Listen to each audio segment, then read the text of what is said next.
Okay, so now I've exported those three images out of Lightroom and I've opened them up in Photoshop. You can see this is the image that's for the mountain, and the second image is the one for the log, and the third one is for the sky. I'll click on that. So it doesn't really matter what order I work with these, but since the one for the mountain is on the left, I'll make that the base image and paste the other ones on top of it. So I go over to the image for the log, and I do a Control A to select the entire image, and I do a Control C to copy it, and then I'm going to go back over to the first image and do a Control V to paste it. And these are Windows commands. Obviously, it's going to be different if you're on a Mac. So what I want to do is I want to hide parts of this top layer that I've created. So I've got the top layer, and then I've got the background layer.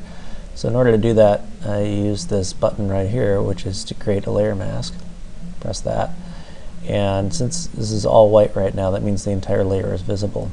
If I were to grab the paintbrush and start painting some black lines on here, you can see that it would make a little black spot here and hide parts of this layer. So I'm going to hit Control Z to undo that. Control Alt Z again to keep undoing, and then what I really want to do is have a nice smooth transition between these two layers. So I want to use this tool over here, which is the gradient tool. So you may be seeing the paint bucket tool on your tools palette. Hold that down and you'll see the gradient tool. Grab that one, and you want to make sure that you have the black and white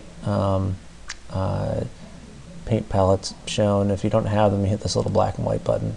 And it doesn't really make much difference which direction they are, but you want to make sure that's black and white. And just basically you just draw a line, and that makes a gradient right there. And I can see I just did that backwards, and it's no big deal. Just draw again, draw the other direction. So what I want to do is create something that's kind of smooth, a nice transition that you won't really notice if you're just glancing at the image.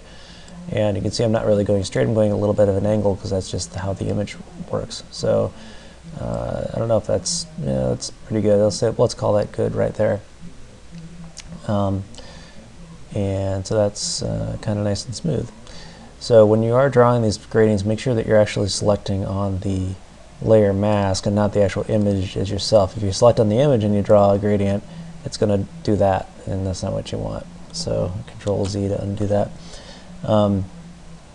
And since I don't, so I've got this image looking pretty nice, I'm going to go back to this layer and close that image just to free up a little memory and make things run smoother and keep things more organized. Okay, so the next thing is going to be to grab the sky out of this image.